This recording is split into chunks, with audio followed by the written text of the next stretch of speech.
வணக்கம்.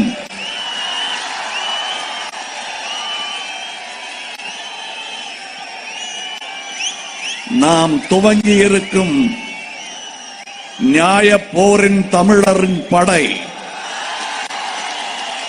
அதன் கூர்முனை இரண்டாம் வரிசையில் அங்கே அமர்ந்திருக்கிறது. அவர்களை அறிமுகப்படுத்துவதில் பெருமகிழ்ச்சியும் பேரானந்தமும் கொள்கிறேன். நான் இவர்கள் தனித்தனியே பேசினால் ஒவ்வொருவரை பற்றியும் பல பல நிமிடங்கள் பேசலாம். அது பிற்பாடு வரும், அதுவும் செய்ய வேண்டி வரும். இவர்கள் என்னிடம் கேட்ட கேள்விகள், நீங்கள் யார் என்று கேட்டபோது நான் கொஞ்சமும் தயங்காமல் நான் யார் என்பதை சொன்னேன். இந்த களத்தில் இங்கே என்ன செய்ய போகிறேன் என்று சொன்னேன். பிறகு அவர் நாம் யார் என்பதை புரிந்து கொண்டோம், அதனால் உங்களுடன் இணைகிறோம் என்று சொல்லி இணைந்தவர்கள்.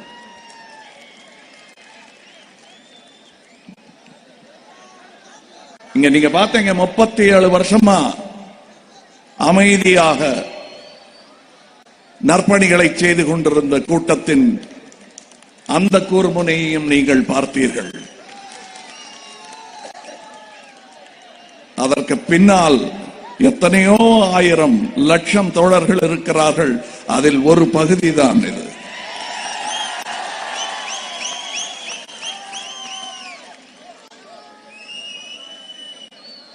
நாங்கள் பல வருடங்களாக நமக்கு எதற்கு இதெல்லாம், நம்ம மாட்டுக்கு அமைதியா நற்பணிகளை செய்துட்டு போயிட்டு இருப்போம் என்று செய்ய துவங்கிய போது அதற்கு பல இளைஞர்கள் நாங்கள் செய்வது மக்களிடத்தில் நல்ல வரவேற்பை பெறுகிறது என்று உணர்ந்தவுடன் அதற்கு இடைஞ்சல் செய்வதை கடமையாக கொண்ட சில அரசுகள் செயல்பட்டன.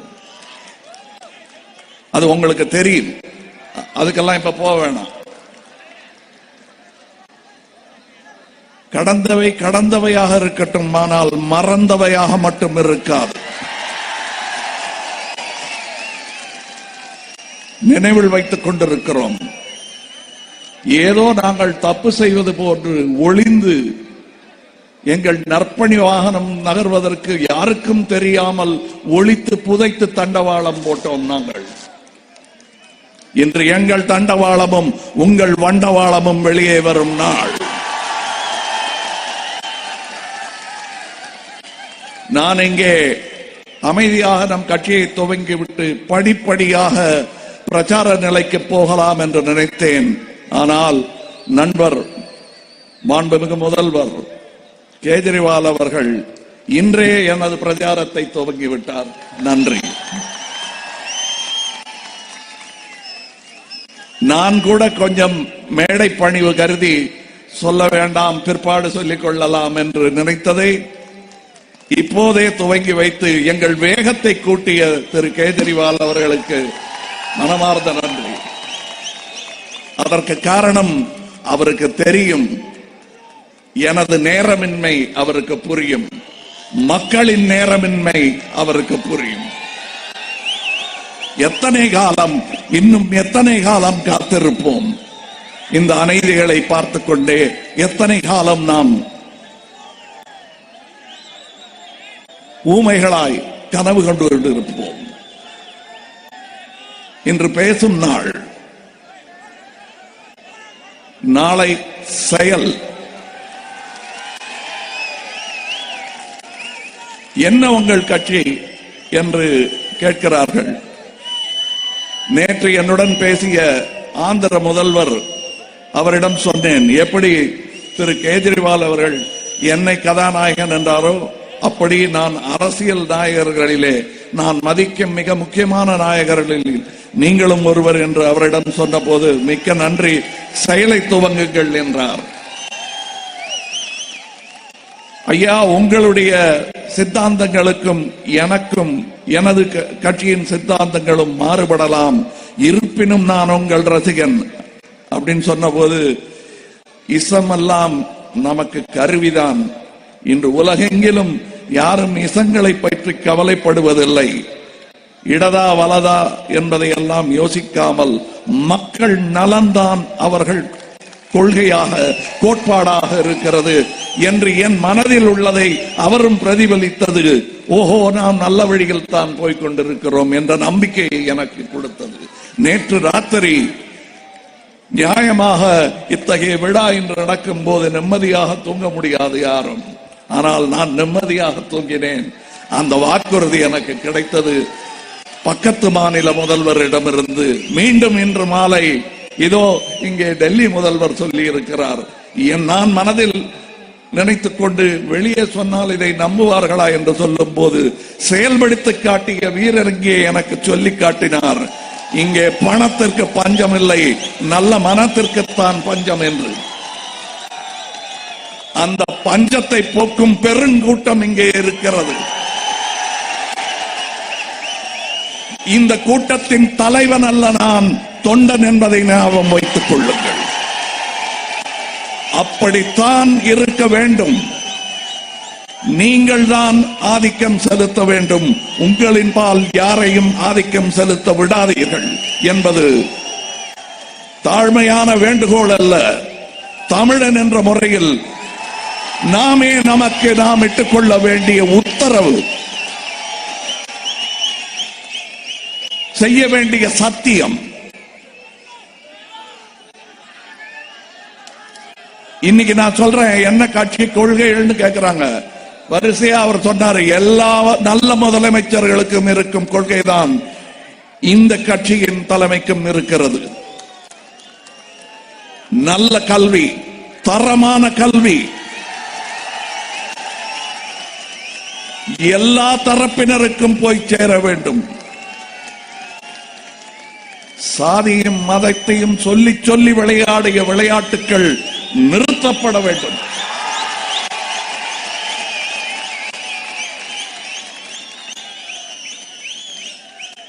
நாம் செய்து காட்டுவோம். என்ன நடக்க வேண்டும் என்பதற்கு முன் உதாரணமாக நின்று காட்டுவோம். பவர், எலக்ட்ரிசிட்டி, மின்சாரம் எல்லாம் கிடையாது, எப்படியாவது அட்ஜஸ்ட் பண்ணிக்கங்க, இவ்வளவு மணி நேரம் தான் கொடுப்போம் அப்படின்னு சொல்ல வேண்டிய அவசியமே இல்லை. ஊழலை குறைத்தால் உங்களுக்கு மின்சாரம் வரும். உங்களுக்கு இருக்கும் எல்லா பற்றாக்குறையும் பேராசையினால் வந்த பற்றாக்குறை. கை தட்டாதீங்க ரொம்ப.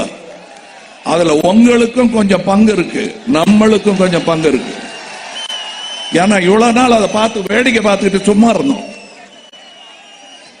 இனி அதை செய்யக்கூடாது. ஐயா, நீங்க சொல்லிடுவீங்க, உங்களுக்கு தெரியுமா நாங்க படுற கஷ்டம்? ஓட்டுக்கு 6000 ரூபாய் கொடுக்குறாங்க,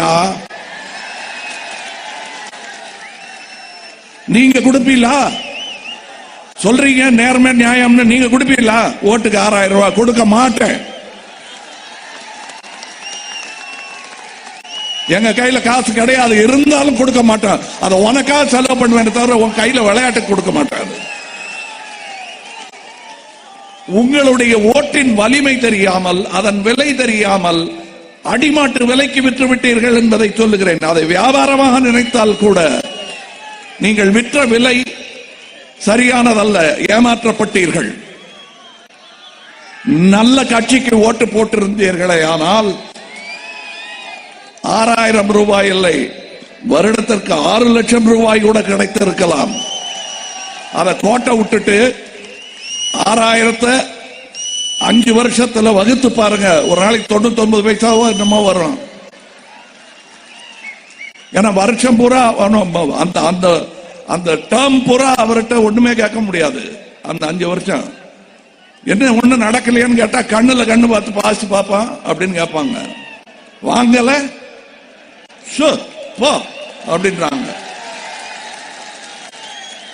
சொன்னாங்கல்ல, போன்ல கூப்பிட்டு நீங்க மிரட்டிங்களே, என்னையா பண்றீங்கன்னு கேட்டப்ப பதிலுக்கு மிரட்டினாங்கல்ல. அதைத்தான் நான் ட்வீட்ல போட்டிருந்தேன். திருடன் திருடன் கத்திட்டு பின்னாடி ஓடும் போது தலை தெறிக்க ஓட வேணாமா? நின்னு என்ன கூப்டாப்ல இருக்கு, அப்படின்னா நாடு என்ன கதி ஆகும்? அதான் நடந்துகிட்டு இருக்குங்க. அதை நீங்க இனிமே நடக்க விடக்கூடாது.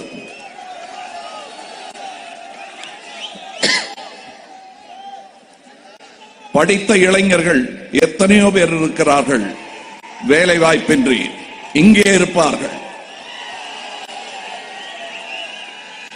எத்தனை பேர் படிச்சுட்டு வேலை இல்லாம இருக்கீங்க? கையை தூக்குங்க.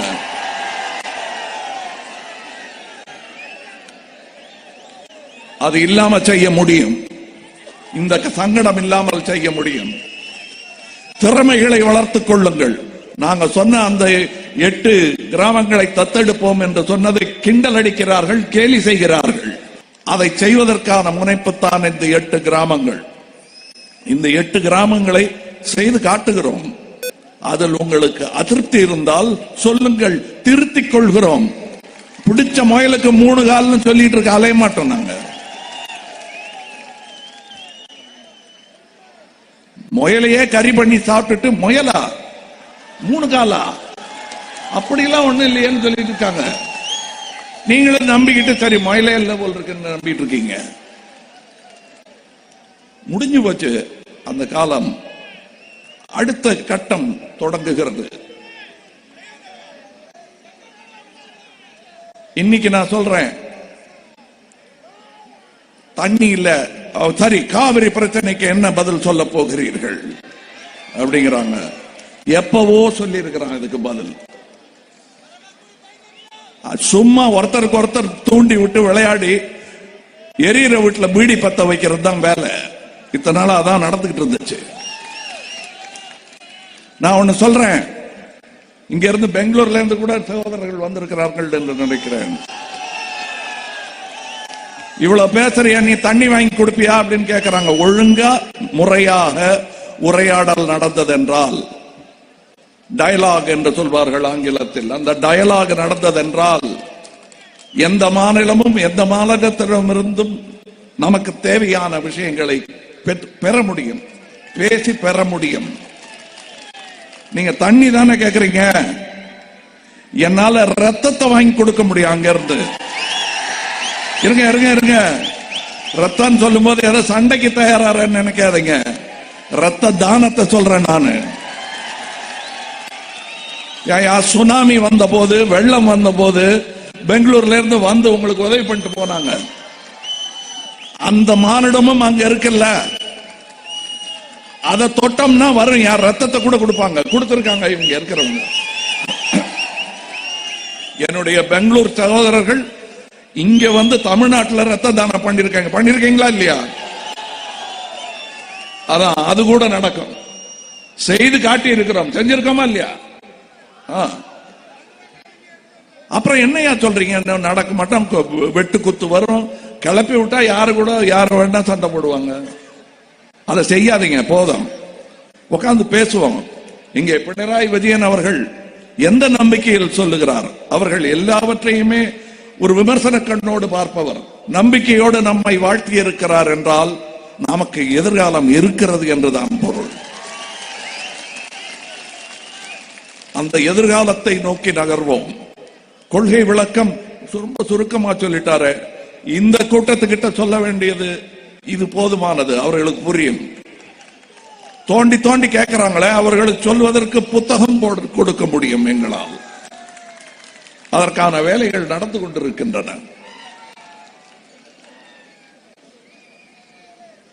எங்கள் மையம், அது என்ன பேரு மையம், அது என்ன கையை போட்டிருக்கீங்களே, அதோட அர்த்தம் என்ன என்று கேட்கிறீர்கள். புதிய தென்னிந்தியாவின் மேப் தெரியும், அதுல ஊத்து பார்த்தீங்கன்னா 6 கைகள் 6 மாநிலங்களை குறிக்கும். நடுவில் இருக்கும் 6 முனை நட்சத்திரம் உங்களை குறிக்கும், மக்களை குறிக்கும். மக்களின் நீதியை மையமாக வைத்து தொடங்கப்பட்ட கட்சி இது. அதுவே மையமாக இருக்கும். நீதி கட்சி போன்ற மூத்த பெரிய அரிய கட்சிகள் சொல்லி வைத்த நல்ல அறிவுரைகளை எல்லாம் எடுத்து கலந்து கையாண்டு நாங்கள் நம்பும் எதிர்காலத்தை நோக்கி நகர்ந்து கொண்டிருக்கிறோம். நீங்க லெப்டா ரைட்டா அப்படின்னு கேட்கிறாங்க. அதனால்தான் கட்சி பெயர்லயே மையத்தை வைத்திருக்கிறோம். எங்கிருந்து நல்லது கிடைத்தாலும் அதை பெற்றுக்கொள்வோம். எந்த ஒரு பக்கமும் ஒரேடியாய் சாய்ந்து விட மாட்டோம். திராசின் நடு முள் நாம். அப்படித்தான் இருக்க வேண்டும். உங்களுக்கு நலன் எங்கிருந்து வருகிறது என்பதை நீங்கள் உணராத வரையில் அது உங்களை வந்து அடையாது. நான் இந்த கூட்டத்தில் நாளைய தலைவர்களை தேடிக்கொண்டிருக்கிறேன். என் வயது 63. 40 வருடம் ஆளும் கணவருடன் நான் வரவில்லை. அடுத்த தலைமுறைக்கான விதையை போடுவதற்காக இங்கே வந்திருக்கிறேன். என் வயதை கிண்டல் அடிக்கிறார்கள். ஆயுள் மிக குறைவாக உள்ள சிலர்.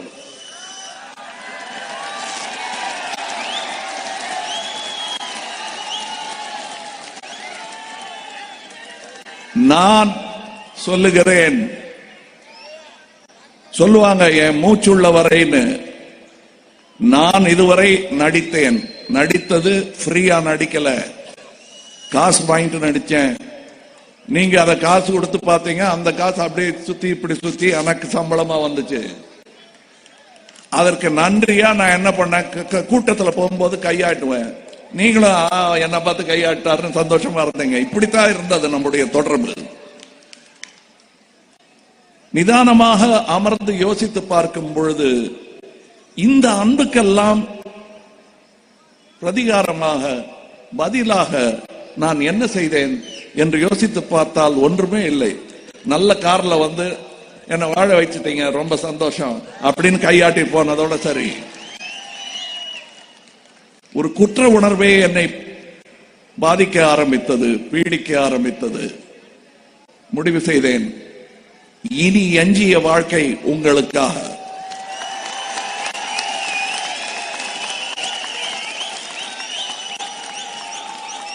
அதனாலதான் இவ்வளவு அவசரம்.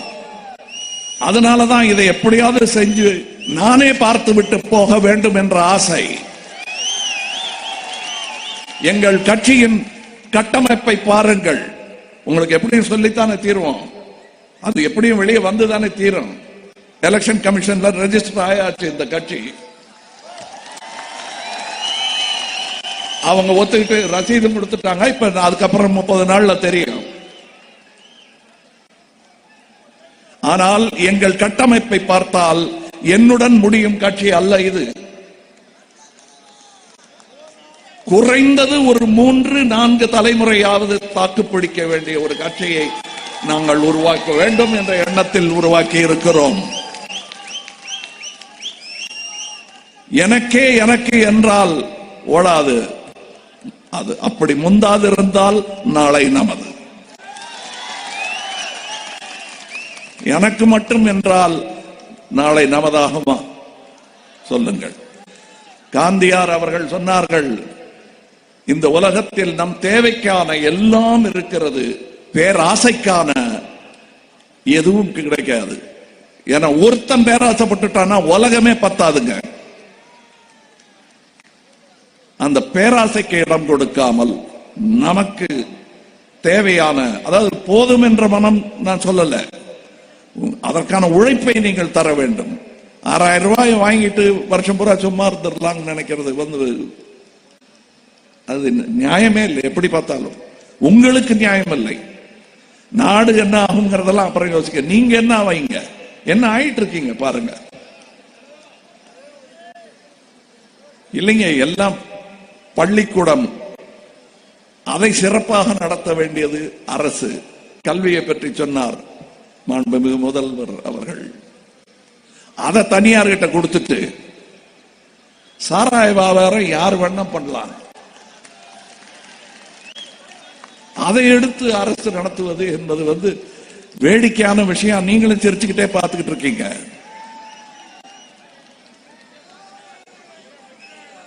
வீதிக்கு ஒரு சாராய கடை வேண்டியதில்லை, கொஞ்சம் தூரம் நடந்து போய் தான் குடிங்களே. அப்படி என்ன எத்தனை தூரத்துல வேணும்னு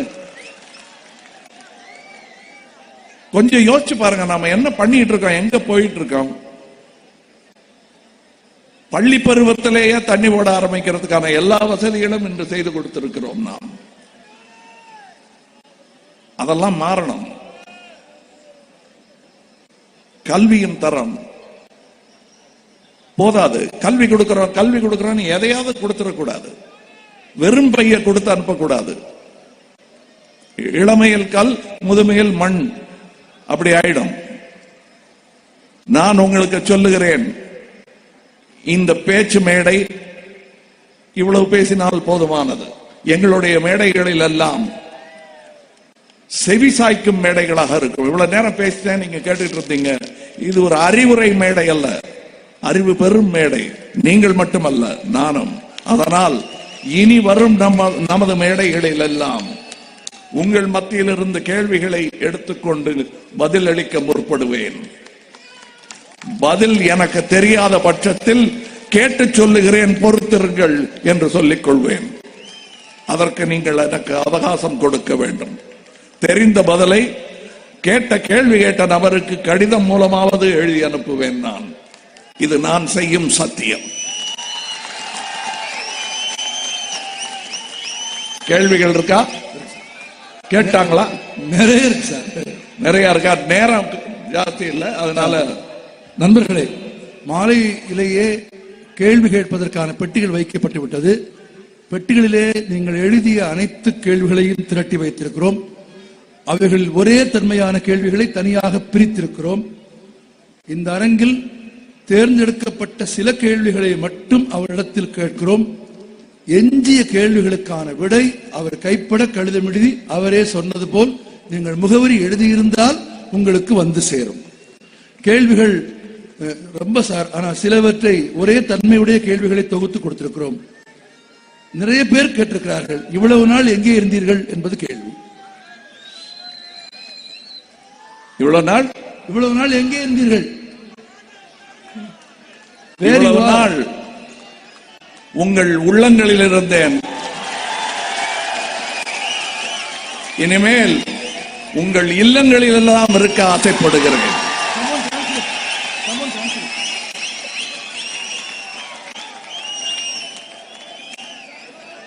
என்ன சொல்லுகிறேன் புரிகிறதா? காலையில் ராமநாதபுரத்தில் சொல்லிட்டு இருந்தேன், என்ன நட்சத்திரமா பார்த்துக்கிட்டு இருக்கீங்க நீங்க. அது ஒரு காலம் நட்சத்திரமாக இருந்தது. இனி என்ன நீங்கள் விளக்காக பாருங்கள். உங்கள் வீட்டில் ஏற்றி வையுங்கள், பொத்தி பாதுகாத்து வையுங்கள். இந்த ஊழல் காற்றில் அணையாமல் பார்த்துக் கொள்ளுங்கள். முன்பு அங்கிருந்தேன், இன்று இங்கு இருக்கிறேன். அடுத்த கேள்வி கவனிங்க. அடுத்த கேள்வி, உங்களை பிடிக்கும். ஒருத்தர் எழுதியிருக்கார், உங்களை பிடிக்கும். எல்லாருக்கும் தான் பிடிக்கும். உங்களை பிடிக்கும், உங்கள் சினிமா பிடிக்கும், உங்கள் கவிதை பிடிக்கும், ஏன் உங்கள் கருத்துக்கள் கூட பிடிக்கிறது. இன்றிலிருந்து உங்கள் அரசியல் இயக்கமும் கூட பிடிக்கிறது. ஆனால் நம்பி வரலாமா? எத்தனை நாளைக்கு தாக்கு பிடிப்பீர்கள் கேட்டிருக்காரு. இதற்கான பதிலை நான் சொல்லிவிட்டேன். என்னால் தாக்கு பிடித்த அளவு என்ன என்பதை சொல்லிவிட்டேன். என் மூச்சுள்ள வரையில் இவர்கள் தாக்கு பிடிக்க வேண்டியது அதற்கு பின்னால். அவர்களாலும் முடியவில்லை என்றால் அடுத்த இடத்தில் pattern will be handed over to the next runner. அப்படித்தான் இருக்கும் இந்த கட்சி. யாரும் நிரந்தர முதல்வராக இங்கே இருக்க மாட்டார்கள். இந்த கட்சியிலிருந்து புறப்பட்டு ஆட்சிக்கு யாரும் வந்தார்களே ஆனால் அவர்கள் நிரந்தரமாக உங்கள் வாழ்க்கையை ஆக்கிரமித்துக் கொண்டிருக்க மாட்டார்கள். உங்களுக்கு ஒரு கஷ்டம் வந்ததால் தான் விஸ்வரூபம் எடுத்திருக்கிறீர்களா? உங்களுக்கு ஒரு கஷ்டம் வந்ததாலே தான் நீங்கள் விஸ்வரூபம் எடுத்திருக்கிறீர்களா? அது நான் எடுத்து 2வது பாகம் கூட எடுத்துட்டேன்.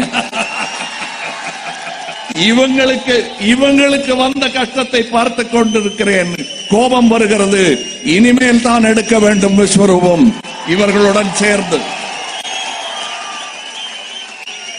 சார், உங்கள் வழிகாட்டி யார்? காந்தியா, பெரியாரா, அம்பேத்கரா, காமராஜரா?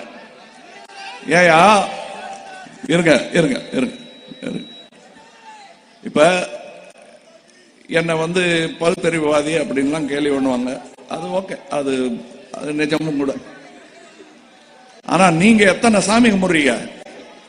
இங்க ஒரு சாமி கும்பிடுறேன், அங்க ஒரு சாமி கும்பிடுறேன். எனக்கு வெங்கடாஜலபதியும் பிடிக்கும், முருகனையும் பிடிக்கும், அவரையும் பிடிக்கும், இவரையும் பிடிக்கும் நீங்க சொல்லும் போது அப்படிங்களா சரி அப்படின்னு விட்டுறேன்ல. அந்த மாதிரி என்னையும் விடுங்களேன். எனக்கு அம்பேத்கரையும் பிடிக்கும், காந்தியும் பிடிக்கும்,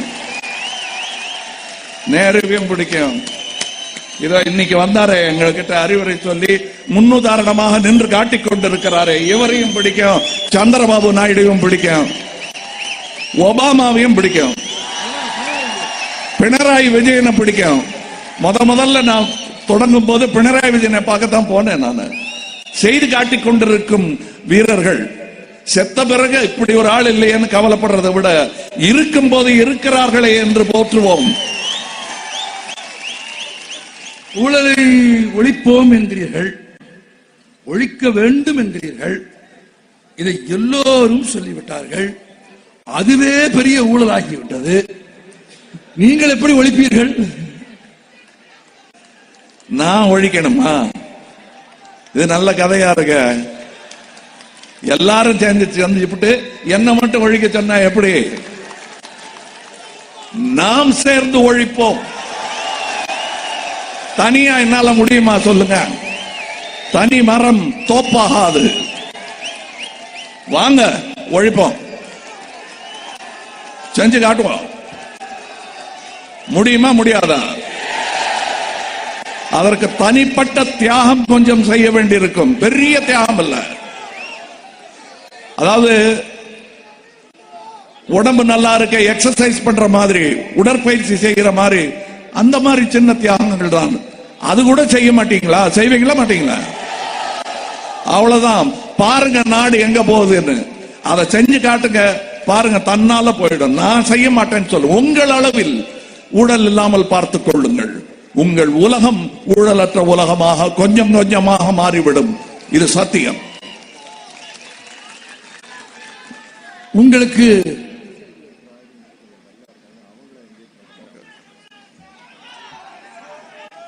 உங்களுக்கு வாக்களித்து அவர் எப்படி எழுதியிருக்கார்?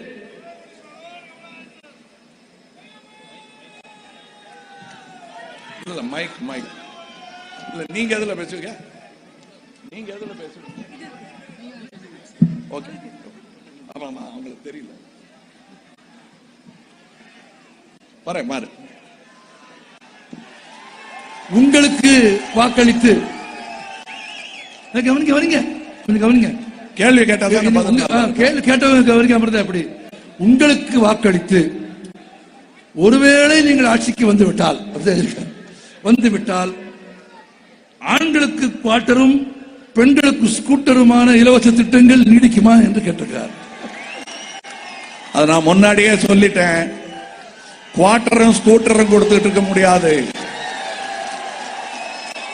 நீங்க மற்றவங்களுக்கு ஸ்கூட்டர் வாங்கி கொடுக்கிற அளவுக்கு உங்களுக்கு வசதியை ஏற்படுத்தி கொடுக்க வேண்டும், வேலை வாய்ப்பை ஏற்படுத்தி கொடுக்க வேண்டும். அப்படி செய்தால் நீங்க இலவசங்களை இல்லாதவர்களுக்கு கொடுக்கும் வள்ளல்களாவீர்கள். ஒரு வள்ளலை சுற்றி 10,000 ஏழைகள் நிற்பதை விட 10,000 வள்ளல்கள் இருந்தால் நாடே ஏழைகள் இல்லாத நாடாகிவிடும். ஏழ்மைக்கே ஏழ்மை வந்துவிடும். மிகுந்த கவலையோடு இந்த கேள்வியை உங்களிடத்தில் கேட்கிறேன். தாய்க்குலத்திற்கு எதிராக, பெண் மக்களுக்கு எதிராக நடக்கும் கொடுமைகளுக்கு முடிவு கட்ட என்ன வழி? நாம் தான் வழி. வெறும் காதலும் வீரமும் மட்டும் பேசிட்டு இருந்தோம்னா போதாது. அக்காவை பத்தி நினைக்கணும், அம்மாவை பத்தி நினைக்கணும், தங்கச்சியை கட்டி கொடுக்க வேண்டிய தங்கச்சியை பத்தி நினைக்கணும், மகளை பத்தி நினைக்கணும். அப்படி நினைச்சு நம் மனம் உருகிட்டோம்னு வச்சுங்க, பெண்களுக்கு எதிராக கொடுமை நடக்காது. எல்லாரையும் காதலியா பார்க்க முடியாது, எல்லாரும் உங்கள் கனவு கன்னிகளாக வர மாட்டாங்க. அதனால அம்மாவை நினைவு வச்சுக்கணும், தங்கச்சியை நினைவு வச்சுக்கணும், காதலியும் வேணும் இல்லைங்கள. ஆனால் அவளுக்கு சமமான இடம் கொடுக்க வேண்டும். நீங்க கும்புற சாமி பாதி கொடுத்தாருன்னு கேட்கலையா நீங்க? இல்லையா? அந்த மாதிரி இங்க இடம் கொடுங்க.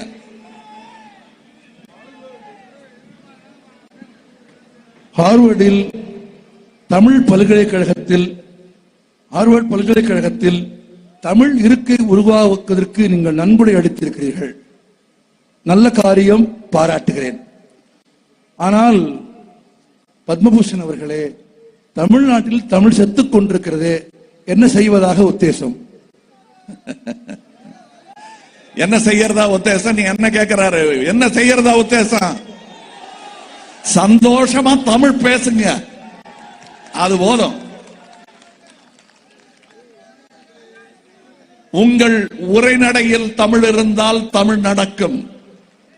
உங்கள் பேச்சு வழக்கில் தமிழ் இருந்து கொண்டே இருந்தால் தமிழ் வாழும். நீங்க அதை மறந்துட்டீங்கன்னா, அதை பேசுறதுக்கு வெக்கப்பட்டுட்டீங்கன்னு வச்சுக்கோங்க, தமிழ் மெல்ல இல்ல உடனே சாகும். அதை ஆக விட்டுறாதீங்க. சந்தோஷமா தமிழ்ல பேசுங்க. தமிழ் கல்வி ஆரம்பத்திலிருந்து நம் குழந்தைகளுக்கு கொடுக்க வேண்டியது நம்முடைய கடமை. அதற்காக வேறு எந்த மொழியையும் வெறுக்க வேண்டிய அவசியமே இல்லை. எல்லா மொழிகளையும் நேசிப்போம். உங்களுக்கு எத்தனை மொழி தெரியும் சார்? எனக்கு ஒரு 6 மொழி அறகுறையா தெரியும். அதுல 5ல தற்கொலை, நான் 4ல தற்கொலை, எழுத படிக்க தெரியாது. தெரியும். அடுத்த கேள்வி, எதற்கு ராமேஸ்வரம், எதற்கு கலாம் வீடு?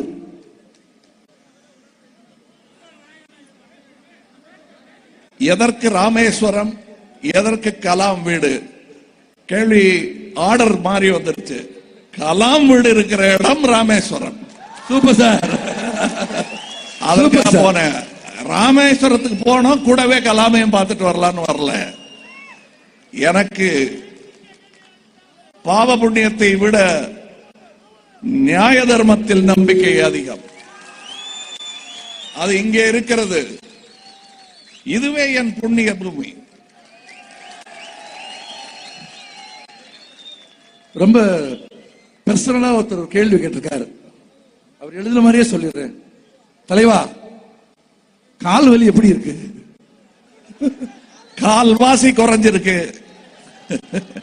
கால் அதெல்லாம் வலியே இல்லை. உங்களோட இந்த மாதிரி நம்பிக்கை குரல்களும் நம்பிக்கை ததும்பும் முகங்களையும் பார்க்கும் போது எந்த வலியும் மறந்து போகும்.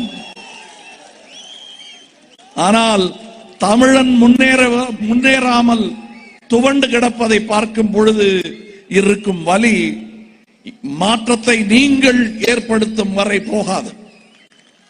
அதற்கான மருந்து உங்கள் கையில் இருக்கிறது.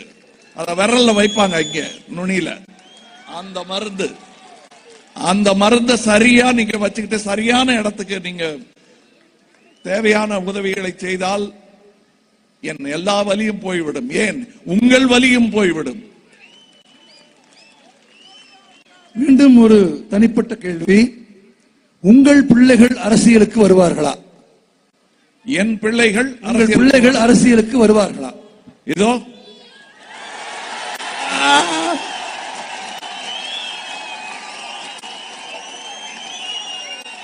என் பிள்ளைகள் அரசியலுக்கு வந்தே விட்டார்கள். என் பெண்கள் அவர்கள்தான் முடிவு செய்ய வேண்டும். அதை நான் வற்புறுத்த மாட்டேன். இங்கே என் பெண்களும் இருக்கிறார்கள், அவர்களும் வந்து விட்டார்கள். இவர்களை பார்த்து மனம் மாறினால் வரட்டும், வேண்டாம் என்றால் வேண்டாம். இதோ பாருங்கள், வந்திருக்கிறார்கள் 2 பெண்கள் நம்பி. ரொம்ப எனக்கே ரொம்ப பிடிச்ச பதிலா இருக்கு சார். சிறந்த பதில் சார். மனமான கடைசியா ஒரு கேள்வி சார். ஒருவர் போன்சாய் என்கிறார் உங்களை. போன்சாய் என்கிறார் ஒருவர். கொஞ்ச நாள் தலைப்புச் செய்தியாக மட்டும்தான் இருப்பாரே தவிர தலைவராக இருக்க மாட்டார் என்கிறார். மரபணு மாற்றப்பட்ட விதை நீங்கள். ஒருவர் காகிதப்பூ என்று சொன்னபோது நீங்கள் சொன்னீர்கள், நான் பூ இல்லை விதை, நடுங்கள் வளர்ந்து காட்டுவேன் என்று சொன்னீர்கள். உரையாடலில் நீங்கள் சொன்னீர்கள், நாம் விதையாக இருப்போம், நம் மக்கள் தண்ணீர் தந்து வெயிலும் தந்து நம்மை வளர்த்தால் நம் மக்களுக்கு நம் எதிர்காலத்தில் நீங்கள் பேசுகிற போது சொன்னீர்கள், மரமாவோம், நிழலாவோம், மலர் கொடுப்போம், கனி கொடுப்போம் என்றீர்கள். ஆனால் ஒருவர் சொல்லுகிறார், அவர் மரபணு மாற்றப்பட்ட விதை என்கிறார். ஒருவர் போன்சாய் என்கிறார். இன்னொருவர் சொல்லுகிறார், எல்லாமே படப்பிடிப்பு போல போகிறது என்று சொல்லுகிறார். இது எதிர்பார்த்து விமர்சனங்கள் தான் என்றாலும் கூட இவைகளுக்கெல்லாம் நீங்கள் பதில் சொல்ல வேண்டும் என்பதை பலர் எழுதியிருக்கிறார்கள். உங்கள் விடை? இதுக்கெல்லாம் பதில் சொல்லிட்டு இருக்கணுமா இல்ல வேலையை பார்க்கணுமா? எனக்கு என்னமோ அப்படித்தாங்க தோணுது. அவங்க பேசிட்டே இருக்கட்டும், நம்ம வேலையை பார்ப்போம்னு தோணுது. நல்லா வளர்ற செடியை வெட்டிக்கிட்டே இருந்தா எல்லா செடியும் போன்சாய் செடி தான். இருக்கிற விதைகளை வைத்து விதை போட்டுக் கொண்டிருக்கும் போது இல்ல சிறப்பா காட்டுறேன், எனக்கு கொஞ்சம் கமிஷன் வருதுன்னா எல்லா விதையுமே மரபணு விதையாகத்தான் மாறும். சபாஸ், அதுதான் மாறிக்கொண்டிருக்கிறது. யாரை பார்த்து கேட்கிறீர்கள்?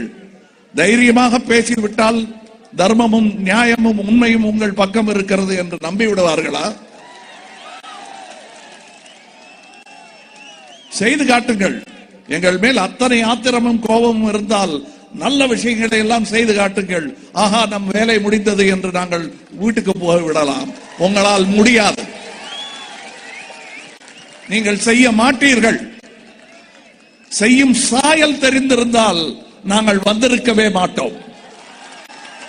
செய்யும் ஒரு சின்ன விடியல் வரும் வாய்ப்பு இருக்கிறது என்ற நம்பிக்கை எங்களுக்கு இருந்திருந்தால் நாங்கள் வந்திருக்க தேவையே இல்லை.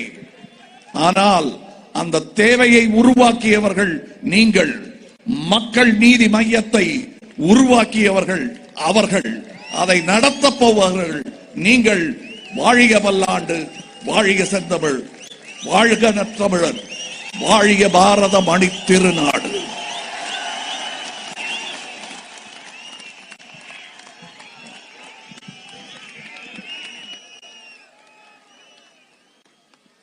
நண்பர்களே, விழாவின் துவக்கத்திலிருந்து இந்த கணம் வரை நீங்கள் காட்டியிருக்கும் பேரமைதியும் அன்பும் கட்டுப்பாடும் வியத்தகு பாராட்டுக்குரியது.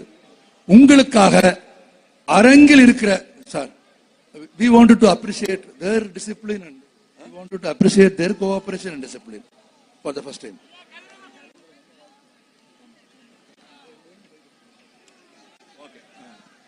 இவ்வளவு நேரம் கட்டுப்பாடு, ஒழுங்கு, சிறப்போடு விழாவை நடத்தி கொடுத்தீர்கள்.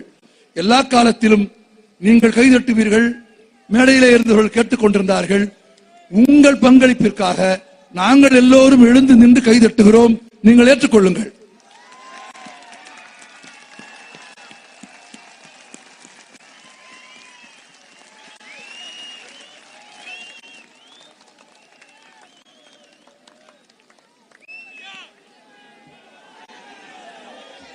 ஐயா, இது நல்ல கொண்டாட்டம். சந்தோஷமா பேசணும், கேட்டோம். ஆனா வீட்டுக்கு போகும்போது ரொம்ப ஜாக்கிரதையா திரும்பி போங்க. எந்த விபத்துகளும் நேராமல் பார்த்துக் கொள்ளுங்கள். இங்கே புது கட்சி துவங்கி விட்டோம் என்ற உத்வேக வேகத்தில் மோட்டார் பைக் எல்லாம் வேகமா ஓட்டிட்டு போகாதீங்க. இன்னைக்கே பார்த்தேன், என் கார் கூட வீர முழக்கம் விட்டு கொண்டு படு வேகத்தில் சில பேர் போனாங்க. பேச வேண்டிய பல விஷயங்கள் மறந்தே போச்சு எனக்கு. நீங்க பண்ண அந்த வீர விளையாட்டுகள்ல அது வேண்டாம். தயவுசெய்து ஜாக்கிரதையா வீட்டுக்கு போய் சேருங்க. அங்க அம்மா காத்திருப்பாங்க, மனைவி காத்திருப்பாங்க, தங்கச்சி காத்திருப்பாங்க. அதனால அஜாக்கிரதையா எதுவும் தப்பு பண்ணிடாதீங்க. நாம் தெளிவாக விழிப்புடன் இருந்தால் நாளை நமதே. கிராமியமே நம் தேசியம் என்றால் நாளை நமதே. அனைவரும் கூடி தேரை இழுத்தால் நாளை என்பது நிச்சயம் நமதே. வணக்கம். Make sure to like, share and subscribe us.